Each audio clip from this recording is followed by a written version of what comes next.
Urumve twana twanjye n'abarazurukundo. Bahaye ikaze kandi mbifurije amahoro y'Imana akomeze abane namwe. Nk'uko bisanzwe uyu munsi nifuje kubagezaho uko igikorwa urugendo twakoze tujya gusura umuvandimwe Richard cyagenze.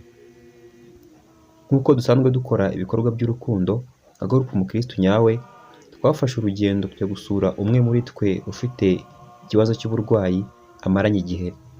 Tubane rero maze nawe ubashe kubona uko urugendo rwagenze. Mfite amagambo meza yo gusingiza Yesu Imana yanjye, mfite ubwuzu numva nanaguruka nkajya kureba iyo nshuti yanjye yibera. Ahagana saa 5 zuzuye z'amanywa nibwo twari tumaze gushyikirana ababashije kuboneka.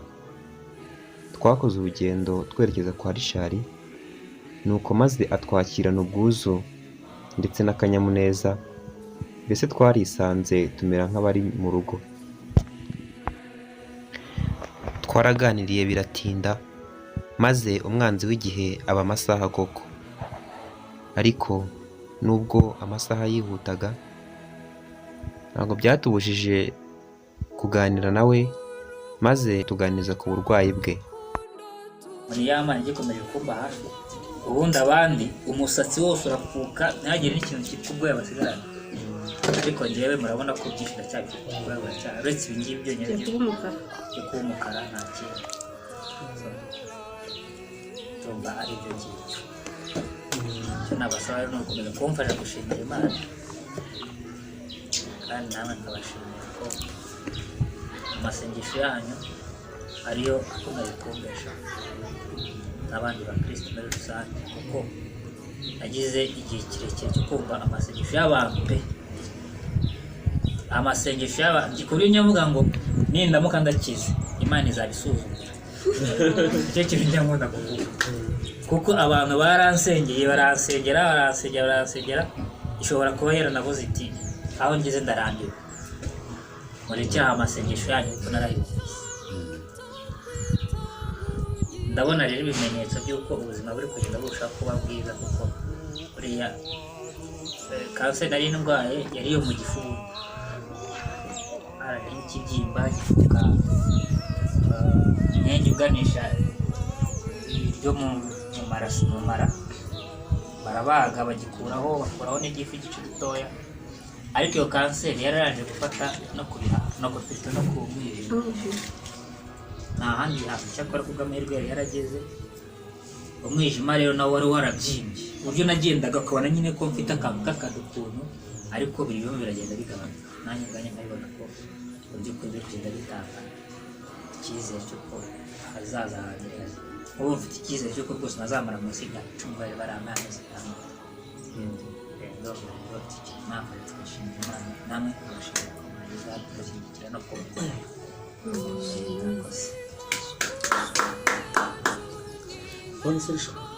Ibyo bintu birahenze, ko bya byose birahenze.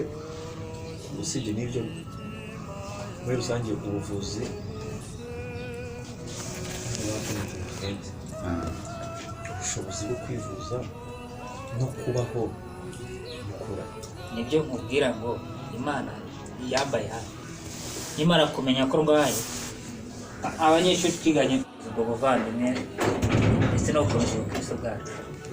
Muri make rero sinababwira ko ndwaye cyane kuko kwizera mfite n'icyizere mfite mu Mana nuko byanze bikunze igihe kizagera indwara ndwaye igakira burundu. Amen. Mu magambo makeya ubundi nababwira ko abaganga ngiye bageze igihe bampa igihe cyo kubaho, bambwira ko sigaje amezi atari munsi ya 5 kugira ngo mbe mbaye mpfuye. Nakimara kubona uburwayi bwo uburyo bwagaragaraga bwari uburyo bukomeye. Nagize amahirwe rero, Imana nayo ibigiramo uruhare,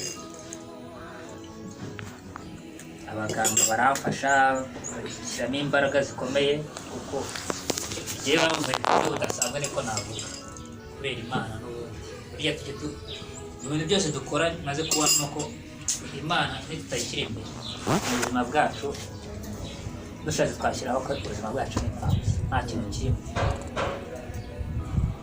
Ntekereza ko iyo Imana itaza kuba indi ku ruhande mba naribagiranye.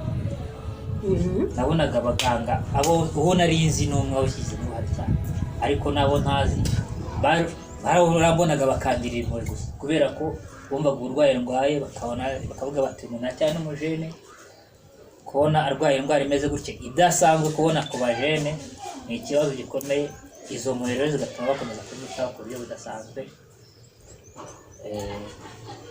Amarandevu y'amezi 2 cyangwa y'amezi 3 nkayabonera mu minsi 2-3.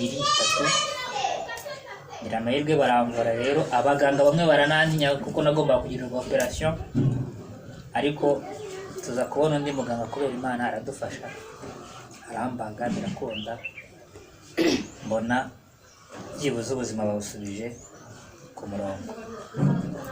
Kugeza uyu mwanya rero ni ikintu nshimira Imana cyarimo kwivuza. Bahise bakira ku byo bita chimiothérapie, imiti umuntu agenda ahabwa banyandikira séance 6. Ngeze kuri séance ya 5 imiti ya séance ya 5 irangije kwa 3 mu cyumweru cy'ikiruhuko. Niyo mpamvu musanze narameze neza afite n'imbaraga ariko mu cyumweru gitanza asigaye kwa 2 no kwa 3 nyuma yaho urangira nk'icyumweru kimwe mba ndemye ndasohoka no mu buriri. Biba bigoranye ko imiti bagitera. Nyuma yo kutuganiriza ku burwayi bwe twamweretse Yezu mu isengesho maze turamushyikiriza ubutumwa yari yagenewe na gurupe Umukristo nyawe. Nubwo arwaye ntibimubuza gusingiza Imana akoresheje ijwi ryiza afite.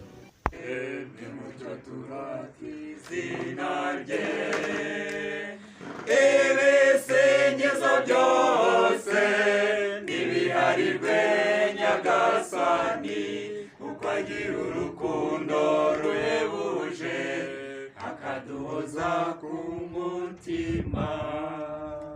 Hahirwa abamutinya n'abacisha bugufi kuko azabagororera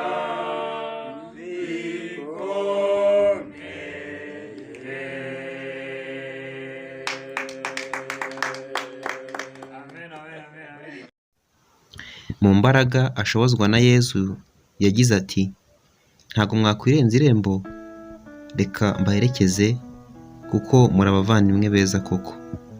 Ishari Imana ihorane nawe kandi guha umugisha. Dukomeze tuzirikane umuvandimwe wacu mu isengesho, tumuture Yezu umunsi ku wundi maze tumwereke ko Yezu akora koko. Ndabakunda cyane kandi shimiye buri umwe wese wabashije gufata umwanya we akaza tukajya gusura umuvandimwe.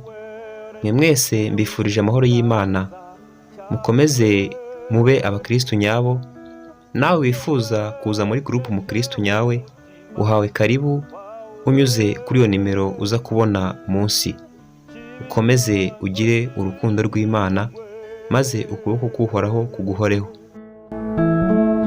Uragahorana